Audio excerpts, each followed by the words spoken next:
Hi, my name is Felicia Fasheito, and I'm hoping to be your regular host on Truth Unmasked.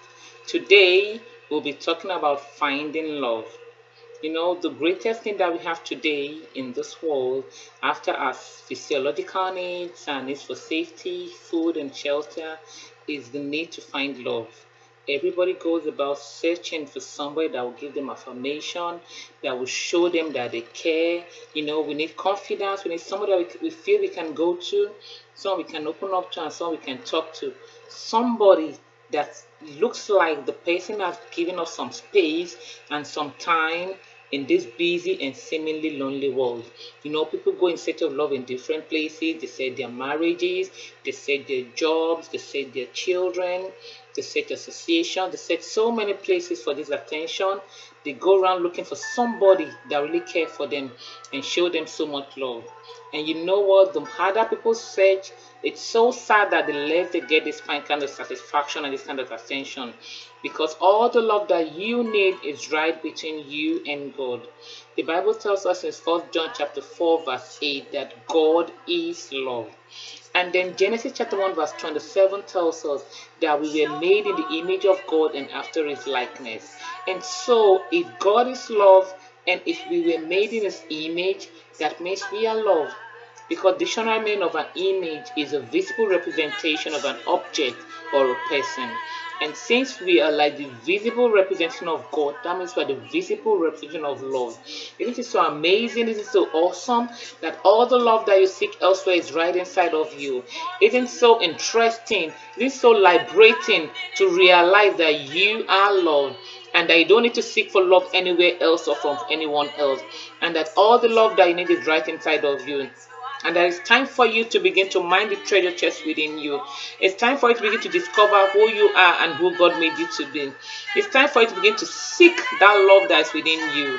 It's time for you to know that all by yourself you can be happy. Happiness is a state of mind. Happiness is not found in your bank account, it's not found in your relationship, it's not found in the clothes you have, it's not found in the job you do. Happiness is who you want to be. And you know what? It's time for you to realize that nobody should be made a subject matter in your life, and that anyone should be an addition to your life, and that you should quit fighting, you could keep struggling, you should keep seeking for love, for attention. It's time for you to know that you are your own number one cheerleader. It's time for you to know that you are your own first lover. It's time for you to know that you are to set the standard for the way you want people to treat you. It's time for you to realize that the way people are going to treat you is going to be the way you treat yourself. It doesn't matter what has happened to you in the past. I'm sure we are all familiar with the story of the blind Bartimaeus in the Bible, and how Jesus was passing by and he called out to Jesus to help him. And then the people told him to keep quiet and that Jesus was never going to notice him. You know what happened? At some point, Jesus stopped and sent for him. And the same people who told him to keep quiet were the same people who told him that Jesus was calling him. And do you know one fact I found about that story? They called him blind Bartimaeus, which means that he had a label on him. And it doesn't matter what label people might have called you, it doesn't matter which part of your past still sticks onto you like a stamp on an envelope. It doesn't matter what label you even call yourself, because sometimes we really do call ourselves labels. We really do label ourselves. Something's happening in our past and feel, oh, that's all about us, and our lives is going to keep hanging on that thing. I want you to know that God calls you to a fresh start. The same way God called blind Bartimaeus, he calls you to a fresh start too. I know the amazing thing about the story. I love the way the Revised Standard Version put the 50th chapter of Mark, the 50th verse of Mark 10. You know what the Bible says in Mark 10 verse 50? It said, throwing away his cloak, blind Bartimaeus sprang up. He said, throwing away his cloak, he sprang up and came to Jesus. If you notice that all through the story talked about the people and the crowd calling him, the people and the crowd telling him to keep quiet. But when it was time for him to go meet Jesus, the Bible didn't talk about anyone with him. So I see that even before blind Bartimaeus could see on the outside, he got his sight on the inside, because the Bible said he sprang up and that he came to Jesus, as he himself came to Jesus. And so I want you to know that God calls you. Nobody held blind Bartimaeus to Jesus. He came to Jesus. They didn't tell us that, oh, the crowd held his hand to Jesus. Oh, they didn't say, oh, they led him to Jesus. But said he sprang up. You know what I mean? To spring up and to jump up with excitement, to jump up with happiness. It's time for you to spring up. It's time to rise up and come right to the feet of Jesus, where all the love you need is there.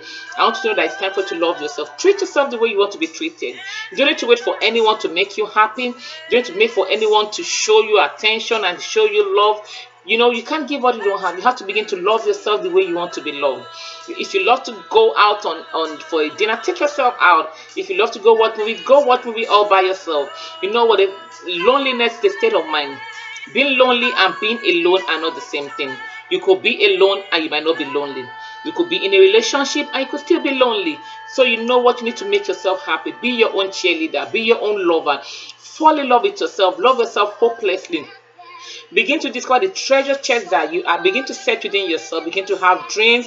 Begin to have vision. Begin to have goal. Begin to have plans for your life. Begin to see yourself as an entity and not a part of any bond. Begin to know that all the love that you need and all the attention that you need is right inside of you. And that without anybody, you are complete in yourself all by yourself. Love yourself just the way you are, because that's how God loves you. God loves you. He's interested in you, and he wants you to know that you are loved, because the greatest love of all is easy to achieve. Learning to love yourself, it is the greatest love of all.